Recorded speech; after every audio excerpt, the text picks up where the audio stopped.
Hi, everybody. Happy Sunday afternoon. Thank you so much for tuning into another WEIGO podcast, AKA What Else is Going On podcast YouTube um, episode, if you will. I am your host, your girl, Taria, and I'm so glad to have you guys here. I feel like I was glitching in real time for a minute. Like, you ever have where your brain is literally in four different places and you're trying to like center real quick, like focus, focus, focus. So I felt like I had a glitch, but I am back. I'm so glad to be talking to you guys. I just wanted to come and talk about some things that I have seen on the internet real quick. It may not be a drive-by video, but it's not necessarily going to be a long video, maybe like a medium size video. So if you watched yesterday's YouTube video, I told y'all that I went to my mother-in-law's surprise 75th party yesterday in Jersey. I had such a good time. She was really surprised. So that it's nice when someone is actually surprised. She thought her friend that drove her to the party has the same birthday as my mother-in-law, which is actually July 2nd.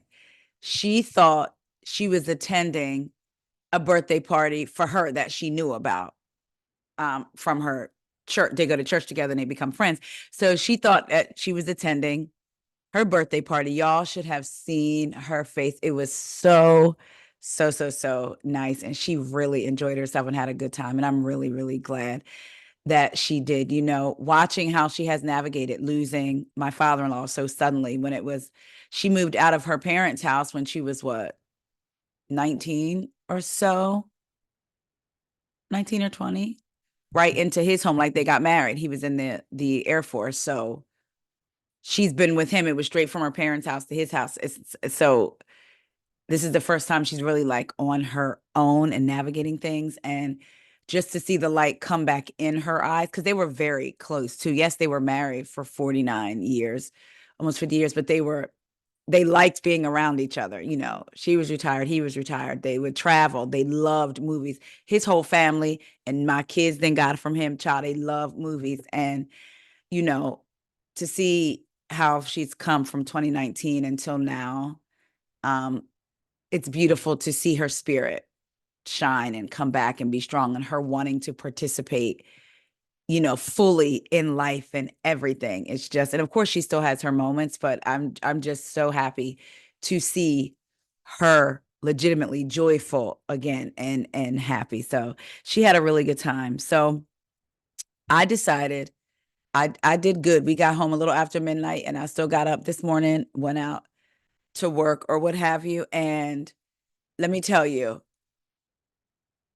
I always have a goal every day with how much money I want to make or whatever. So today I was like, oh, it ain't gonna take that long. I got this going on, this, that, the third, or what have you. And I have a good friend, my boo Raven. Shout out to Raven. She's the host of the Is Bitch Better podcast. Years ago, I'm talking like 4 years ago, probably now, when we first met, she told me about she used to do this thing called Whole Pizza Sunday, where basically not all the time, not a lot, but like to kind of like revitalize whatever she loves pizza. She would early, like when the day started, order a pizza from a pizza spot, a large pizza. And throughout the day, she would just eat on it, whether she stayed home, watched TV, just kind of like re energize. And I was like, I'm going to do that. So I've done it once with Corey. And then today, even though I didn't stay home, yo, I just had this craving for Domino's pizza. Like, I really wanted Domino's pepperoni pizza with extra sauce. And because of Kempire, I'm blaming him. Shout out to Kempire. I started watching Owning Manhattan with Ryan Serhant. Y'all, I binged almost all of it's only 8 episodes. I binged and got literally into the eighth episode yesterday. I was watching it while I was getting ready to go I started at the gym, then came home, watched it while I was doing my hair for the party, then showering, getting ready, doing the makeup on the way to Jersey. I'm literally watching it in the truck and I got into some of episode 8, which is the last episode. So I decided that I was ordering me a whole pizza. And we have a back room in our house down, like when you first come in, you walk down a hallway and there's a room and you can make it a bedroom because it has a closet. It's really big and it has its own shower, sink, toilet, has a nice bathroom that we redid. And like we redid the floor and we painted and stuff like that. But a nice glass shower, And so it could be a room. So at first, when we first bought the house, Corey was like, that could be your studio. And I was like, no, I know you've always wanted a room. I hate the name man cave, but call it man cave if you will. It could be yours. And then we decided it would be man cave slash family room slash when visitors come, we have a nice big couch and it pulls out into, I think, a full or something like that bed. So could sleep down there, shower down there, do whatever if they wanted to do, so to have their own privacy or what have you. So I said that I'm going to come home today, shower,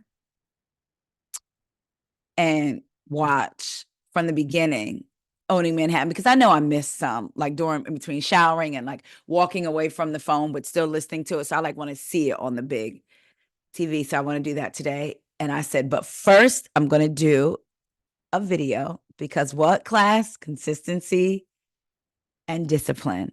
I was so hungry on the way home, y'all, though I did have a slice in the car and I don't normally do that. I did that like once before, but I had to have a slice in the car. That way I could fuel up for the video and the energy to shower and all that stuff. But I'm looking forward to binging that all over again. And I had asked Corey to join me, but he was going to the gym. I told him I was taking today off. And I know I could have convinced him not to go, but I know that time is important to him and that's good for him. So I was like, you know what, you can just go and I'll just have him jump in on it later, watching it or whatever. But yeah, I'm excited to do that. So let's get into these topics. I hope that y'all are having a good day, a good Sunday so far. And if not, y'all know, as always, my prayers are with y'all that it gets better. First up, I saw this last week and was interested in this story. And I wanted to read it to get y'all's opinion to see what y'all thought. Because at first, reading the headline, I was like, man, whatever. Then I was like, I don't know. So let's read through the article and y'all tell me what y'all think. This is from the LA Times. This is the headline. He was fired over an email that asked the DA about her panties. He said it was a mistake. A former victim's advocate who was fired after sending an email reply to San Francisco's district attorney asking what color panties you have on is now suing the county, alleging he was defamed and has been unable to work since he hit send on the infamous email. Javon Thomas, 56, was fired January 26, shortly after sending the email that was then circulated on social media. Screenshots of the email appear to show Thomas made the inappropriate inquiry and an office-wide reply to a staff message from District Attorney Brooke Jenkins. Images of the email prompted Jenkins' office to issue a statement to the San Francisco Chronicle in which she clarified that she had no relationship with Thomas and called the message misogynistic behavior that violated the office's code of conduct. So the Attorney General ended up giving a statement to the San Francisco Chronicle, basically saying, I didn't have a relationship with this man, because that's what people were thinking. Because when I first read the headline, in my brain, within a second, I immediately thought, did they have a relationship? And he didn't mean to send that to everybody, but did. So she came out and said, no, she never had a relationship with him. And his email, that response was inappropriate, misogynistic, and it violated the office's code of conduct. According to Thomas's legal complaint, because remember, he's now suing the county, he did not intend to send the inappropriate email to his boss. He says the message was intended for a fraternity friend who was grieving the death of his father. Thomas sent the message as a jokey question of the sort he had sent to his friend on occasion in the past in order to cheer him up, the complaint states. In the context of their long friendship, meaning the guy who sent the what color panties you have on to his boss says that that's something that he has sent to his friend in the past to cheer them up. So he said, in the context of their longtime friendship, plaintiff's flip question had no sexual, off-color, obscene, misogynistic, or sexist meaning. According to the complaint, Thomas received a calendar invitation from Jenkins before sending the message he planned for his friend. Thomas said he mistakenly pressed reply all to the invitation, sending the message not just to Jenkins, but also the entire staff at the district attorney's office. The complaint names Jenkins. So he's, in his complaint, him suing the county, he names Jenkins, the city and county of San Francisco, the district attorney's office, and a spokesperson for the office as defendants. In the complaint, Thomas's attorney claims the message could not have been interpreted by staff at the office as anything but a mistake. Absolutely no one who received plaintiff's email could reasonably have believed that plaintiff had actually inquired of his boss, the district attorney of San Francisco, what color panties she was wearing, either seriously or as a joke, much less in an email sent to the entire staff at defendant San Francisco District Attorney's Office. The District Attorney's Office declined to comment on the suit. A spokesperson for the San Francisco Attorney's Office said it would respond in court. Immediately after sending the message, Thomas sent another office-wide email apologizing and trying to explain the mistake according to the suit. While texting back and forth with my fraternity brother, I sent a very inappropriate email, the message read, according to a screenshot that was circulated on social media platform X. I am sincerely sorry and would never do such a thing on purpose. Later that day, Richard Ng, Director of Human Resources for the District Attorney's Office, notified Thomas that he was being let go. In his complaint, Thomas alleges it was the DA's office that contacted members of the media and shared the email, and also tipped off reporters that a sexual harassment complaint was previously filed against him. In 2018, Thomas was sued by a woman identified only as Jane Doe, who had been the victim of a robbery and met Thomas through the Bayview Victim Services Office. Because remember, he's a victim advocate. The woman accused Thomas of taking advantage of his position by inviting her to his home where they had sex. Thomas was later dropped as a defendant, and a judge found the county not liable. In the complaint, Thomas's attorney, R. Michael Lieberman, called the sexual harassment suit meritless and accused the DA's office of pointing reporters to the complaint. The complaint also claims that the DA's office did not explain in its public statements that the panties message had been a wacky email mistakenly sent instead maintaining that it was misogynistic behavior. The statements made by the DA's office, the complaint alleges, made Thomas the object of ridicule. As a result, Thomas has been unable to find employment since he was laid off, the lawsuit alleges. So he sends out this email, what color panties you have on, saying that it was meant for his fraternity brother to cheer him up. It's something that they would send back and forth to each other if one of them was going through something. He says that it was the district attorney's office that let him go that same day, then also contacted media outlets and put out there that this is what he sent out because basically he's misogynistic, violates code of conduct. I wonder if, is that like Bravo's code of conduct that they recently got? But anyway. Now, he also said they brought up 2018 where he was sued by a woman who had been the victim of a robbery and met Thomas through the Bayview Victim Services Office. She says that he took advantage of his position by inviting her to his home where they had sex. Now, in an article that I read, he admitted that they did have sex, but it was consensual. I don't know if that's close to the line if you're meeting this person essentially at your job. Like, again, his job, he was a victim's advocate. And then he met a woman, part of the victim's advocate program, who was a victim. And you end up forming some type of relationship and inviting her to your house and having sex with her. I don't know. I feel like that's towing the line, if not a little bit over it. But again, I don't know the rules. And, you know, people make their own choices. But she did end up suing him, although he ended up being dropped from the suit. And the judge found the case not liable. So I don't know. So what do y'all think? Because he's saying, I did this as a mistake. I immediately sent out an email afterwards saying it was a mistake, but I was still fired. And because of how the DA's office put it out to the media and the things they said, I've been unable to find employment. What do y'all think? Do y'all think that he's going to win? Because now I want to keep eyes on this. Do y'all think that he has a case? And do y'all think that he deserved to be fired? Because I'm curious as to how this would be argued in court on his behalf and on the behalf of this company. So y'all let me know what y'all think. Speaking of panties, I just wanted to show y'all this picture. Hold on, y'all. Look at this. It's according to TMZ, feeling the breeze. Bianca Sensory, she and Kanye take North to Deadpool 3. Look at her outfit. I know that we have seen outfits from her. Barely their outfits. And what it says is Kanye and Beyonce are clearly cinephiles, meaning they like the movies, with the pair hitting another movie in their regular attire. They talk about Northwest going with them, but how they described her outfit was a tight compression shirt and booty shorts. These aren't booty shorts, these are panties, period. Look at this, y'all. Going to the movies. Look at that.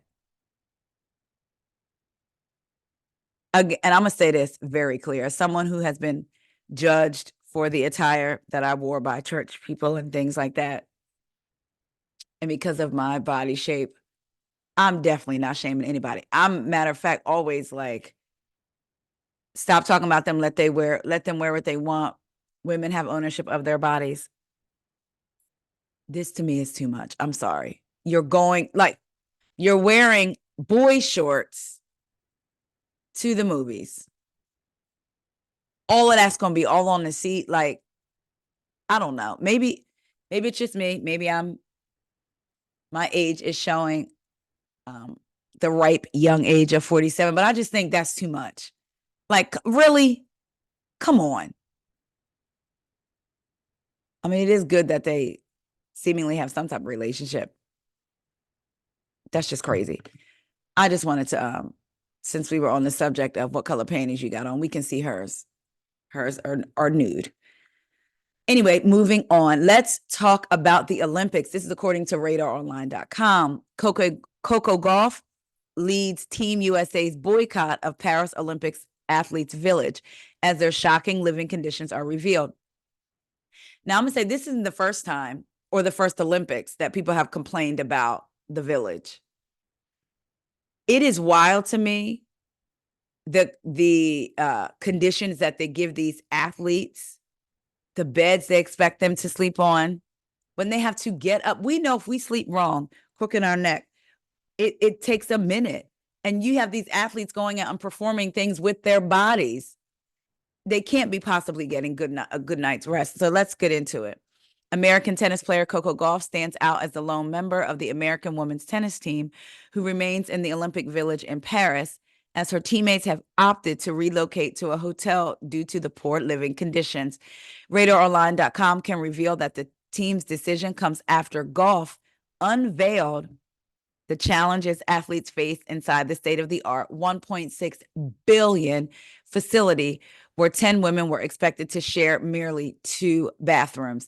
In a recent TikTok video, Gauff shed light on the cramped living spaces within the Olympic Village, showcasing the tight quarters where athletes perform for their events. The young tennis prodigy disclosed that the confined corridor she resides in accommodates 10 women who only have access to 2 bathrooms and sleep in beds with cardboard frames. Despite the challenging circumstances, Gauff expressed her contentment with her stay in the village, where thousands of competitors worldwide will be housed for the duration of the games. She explained, "Well, it's only 5 girls now, so I have the room alone. Roommates are very chill. I love it." In the wake of the revelations about the living conditions in the Olympic Village, concerns have been raised regarding the athletes' comfort, particularly the cardboard bed frames provided. Following a controversial decision by Australia's Olympic Committee to limit swimmers' stay in the village to 48 hours post-event, discontent has spread among various athletes. Australian water polo players Tilly Kearns and Gabby Palm publicly criticized the cardboard bed frames, adding to the discontent surrounding the accommodations. "Already had a massage to undo the damage," Kearns lamented via social media. Palm added, "My back is about to fall off." Team USA's Olympic Village director, Daniel Smith, previously told people that athletes can choose whether or not they want to stay in the village. Smith revealed if a sport decides not to stay in the village, they have to find their own arrangements in terms of where they're going to stay and make their own hotel contracts. A challenge with that is basically you're outside of the bubble at that point, and Paris 2024 won't provide you transportation from your specific hotel, all of the meals, all of these additional pieces that come along with logistics that athletes in the village get. You stay out, and all of that is on you. That is so crazy.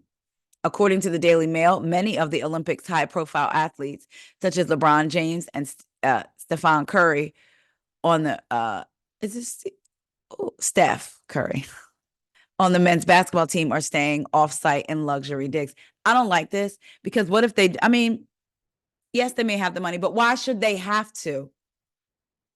You know that the accommodations you're providing are not good. Clearly, you have athletes staying off-site. They have cardboard frames. Somebody did a TikTok of the beds, and it was like this thin mattress. Like, it's insane. You have athletes complaining about the pain that it's causing them, and it's just like, well, you can stay off campus. To me, that's so crazy. Why not? It's a 1.2, did they say, $1.6 billion facility. Why would you not make it more for the athlete's comfort? Like, that is so crazy to me. So Coco is leading the charge on the boycott, but she is staying there. She does have the room to herself, as 5 of the other tennis players, all decided to go stay in a hotel. Like, that's crazy. That like, you are hosting the Olympics. It's crazy. All right. Moving on, y'all. Let's get into some housewives stuff. First up, let's talk Salt Lake City and Mary Cosby. So I've seen the rumor floating around on different sites that Mary Cosby was getting a divorce. That's what the people are saying. So this is okay. This is according to OK Magazine. Lies. Real Housewife of Salt Lake City star Mary Cosby denies divorce rumors. The Real Housewives franchise is no stranger to divorce rumors and speculation, and now a new one has emerged. The Real Housewives of Salt Lake City star Mary Cosby could be having marital issues. The ladies are filming again. I always said it was going to be OGs plus one new housewife and 2 friends. I have always said which newbie this would be. One user wrote on Reddit about Mary, who is married to husband Robert. No denying Mary as a housewife now with this info, the post continued. They are filming some scenes yesterday and tonight, filming with Angie for sure, and I think the new housewife. This means episodes are almost done, and they are putting in some last touches or some kind of Mary update. Once this was posted, intel started popping up on social media suggesting that the Mary update the Reddit was referring to was her going through a divorce. Mary then took to X, which I did see, in the early hours of July 26th to debunk the rumors, writing, "Please don't believe lies, y'all." In the post, she shared a clip of her on TikTok listening to a song with the lyrics stating, "I'm chilling, I'm good, I'm kicking back, and I'm good." Mary bopped her head along to the tune and was smiling the entire time. In addition to that post, Mary responded to a now deleted post about the rumors, slamming them as lies. Mary has been married to Robert for over 20 years. His former wife was Mary's grandmother. So I saw Mary's response, and she was just in this video while the song plays. So Mary said, "Lies, y'all. Don't believe the lies." Okay. Don't they live in separate homes though? Mary lives in Utah and he lives in one of their houses, either in Vegas or somewhere else, I thought. So maybe they ain't got to get a divorce, child. They can live in 2 separate homes. And I'm saying don't have to get a divorce. I'm not saying that's a good thing. I'm thinking maybe for appearance's sake, if they are having issues, Mary may not get a divorce because she was married previously to Robert, I believe. So maybe the way she's going to deal with it is them living, y'all, again, them living in 2 separate homes, and she don't have to see him. Don't have to deal with him one-on-one like that. So Mary said, don't believe the lies. Don't believe, because she will send God after y'all.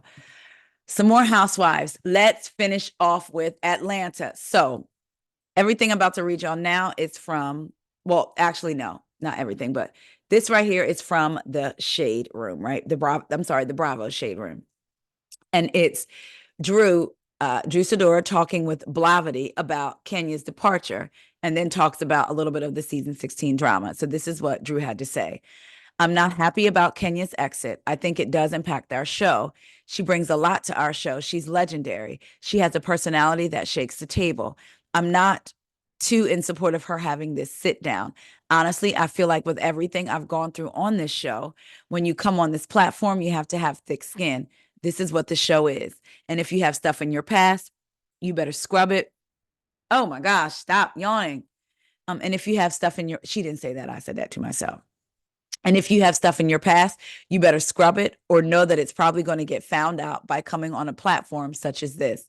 I feel like in some areas you may have taken things too far, but I still understand with all the dynamics that have happened, things I can't really speak to. I'm going to read that again. I feel like in some areas you may have taken things too far, but I still understand with all the dynamics that have happened, things I can't really speak to. You do what you have to do to defend yourself. I just feel like at the end of the day, it's up to us as women to navigate it because this is real life and this is what happens. And we don't know the new girls. We're getting to know them. And so I feel like Kenya does need to come back. I hope that she does. I hope they figure it out. I don't know what's going to happen. I'm going to be watching it with y'all and trying to figure it out also. So they haven't really told us a lot. We're just kind of waiting, and I hope she will make a return at some point because she is definitely missed. Some of this I feel like Drew be talking in circles. Like she does a lot of that. Then she also said, we have some fresh faces and fresh energy. And I think the network knew that we needed to get it right. So they really took their time, which I appreciate and respect. There was a lot that went on last year and the year before. So I'm happy that they have some people. The new girls are bringing fresh energy. They are ready, as you've already seen in the blogs. As you've already seen from the blogs, that it's a lot going on. So I'm not going to say it's been all good. It's already given a lot. So y'all are definitely going to be in for a lot this season. Even with the rumors about Kenya and all of that floating around the blogs, it's been a lot of drama. I'm not going to lie. So I'm here navigating everything and just figuring it out and getting to know the new girls. And I think this season is going to be super, super juicy for sure. Woo, Drew, know she know how to talk a circle, baby. But basically, she misses Kenya. Sometimes, even if they take things too far as a housewife, she still feels like it's a part of being a housewife. And that she likes the new girls, they bring an energy, and that this season is going to be juicy. So we shall see. Drew's staying in the people's mouths lately, I'll tell you that, because next up, we have Shamea doing an interview. So let's see what Miss Shamea has to say, y'all. Oh, here we are. All right. But we heard your song though, that you did do, and you know what? You never had. Okay, so it's gonna be. Like is it going to be the battle of the queens? Oh, there's no battle. Oh, okay, there's only battle. one. And not at all. I love it. So you gotta understand, I speak truth. Okay. And I, like, you know how rappers, they rap about their life or whatever. All right. I sing about my life and everything in me and with me is authentic. Oh. Okay, so when people start out saying, I got 5 different languages that I can speak, you don't speak 5 languages. Oh my gosh. Okay. So, but I'm saying, so do you think Drew dropped her song because you Drew dropped yours? somebody else's song. Oh, well, 5 languages I ain't never heard. I'm gonna slide out of the way on that. But you know what? Let me not be a hater. Yeah, Let's all. We congratulate everybody. Least favorite person. Well, the big liar. Who is that?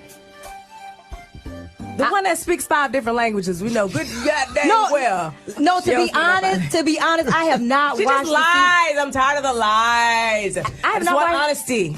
I want authentic beings. Oh, Drew is, she the big liar on the show? Yeah, she is. And, cause, what? I mean, what else do you need? Tell white lies, red lies, orange, green lies. Wow. Like, there's no end to them. And it's like, it be little stuff. Like, how do you lying about? Now we know the color of the sky. You gonna sit here and tell me that it's green? Don't do that. You just lie. Y'all heard the song? I mean, I heard the song, but it's songs people make up capping? things all the time. That's lying. People make up things all the time. All So the damn time. how- Favorite person on the show? Newbie Kelly. Oh, I love Kelly. That She's is my so fun. girl. So sweet. I Yes. really like her. Kelly is my girl. Good energy. You know, I met her here at the. Right. She was promoting Nana's Chicken and Right, Waffles, right. and she's just really supportive and really sweet. I So love Kelly, of course. How will season 16 be different than the other seasons? This is the beginning, y'all. Okay. I like it. I'm having fun. I'm meeting a lot of great people. I get to do the show with my best friend Portia, and that's amazing. Like, Okay. you know, you get to work with your friends and get a check. And you get to put your music on And I display. get to put On a huge platform. that part. We got one more snippet to play. Come on and introduce this last Y'all, snippet. I'm not selling waist trainers. I'm not selling tees. Y'all do what y'all do. What I'm selling is music. Another cast member dropped us all. Yeah. Oh, And y'all, so we heard that. That's when they bring up Drew. Let's get into Drew's response. So then Drew responds and says, watch out for people who do interviews and create imaginary beef. Well, let me show y'all so y'all can see how she responds, because she didn't. I should have just left it up there. So this is what she says. She says, watch out for people who do interviews and create imaginary beef. And Shamea Morton says, and here you are with another lie. You just can't help it, huh, cutie? So I'm like, are y'all doing this to drum up interest in the show? Because for Shamea to get on the big Tigger morning show, they talk about her music. They bring up another cast member has dropped music, and he brings up Drew. She says Drew is a liar. Now look, we have known Drew to have an interesting relationship with the truth at times, okay? I do think Drew be telling a little lie every now and again. What did Cynthia say about Portia? Somebody got a little lying problem.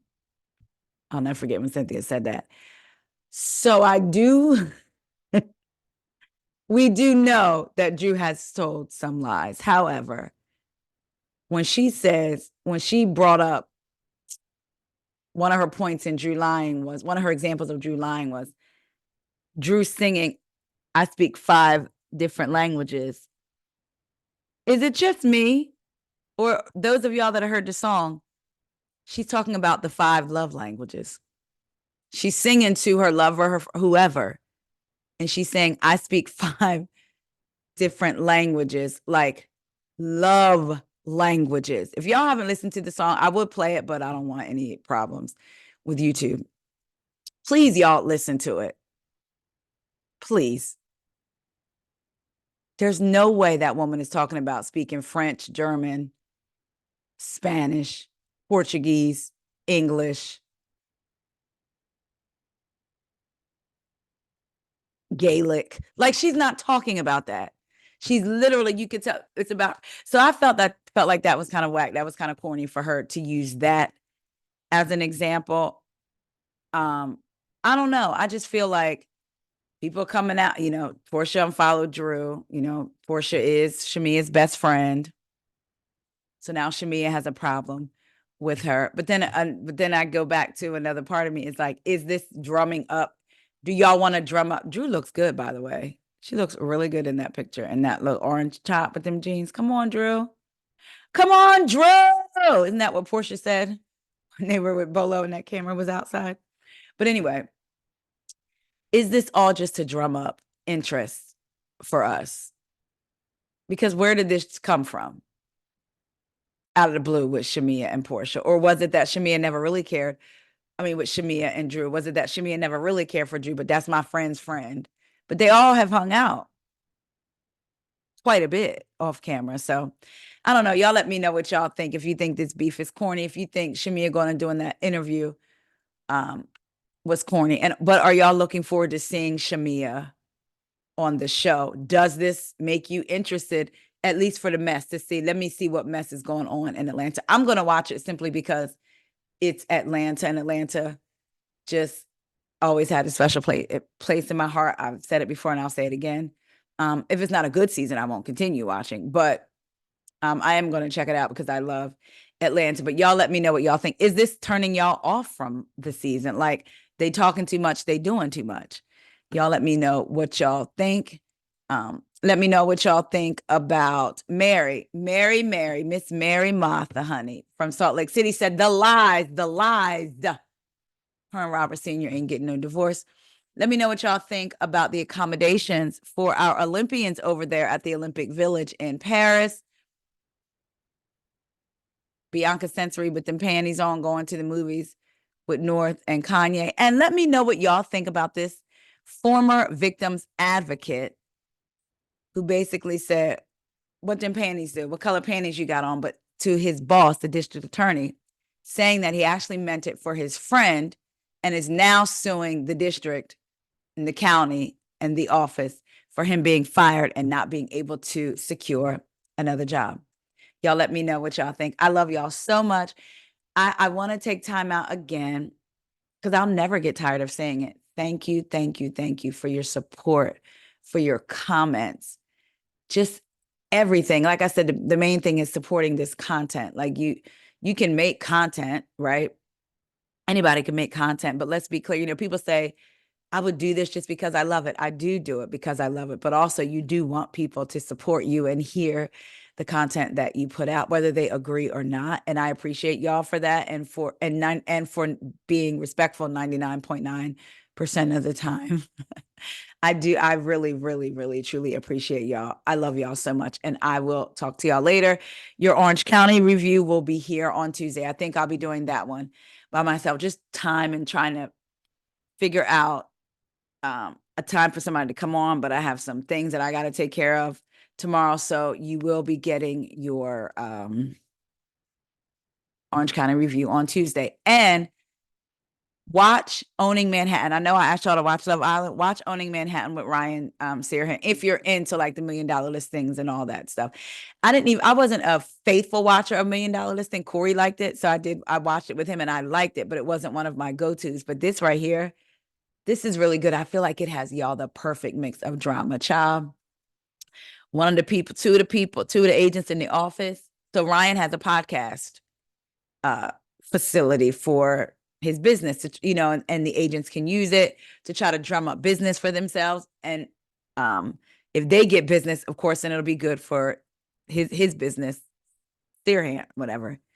Child, two of the agents did this podcast talking about some of the other agents in the office. And then when I tell you, I was like, ain't no how you will not show up and want to swing on somebody, because it was a lot. So it's a really good show. So if you can, check out Owning Manhattan so we can talk about it together. All right, y'all. I love y'all so much, and I will talk to y'all later. See ya.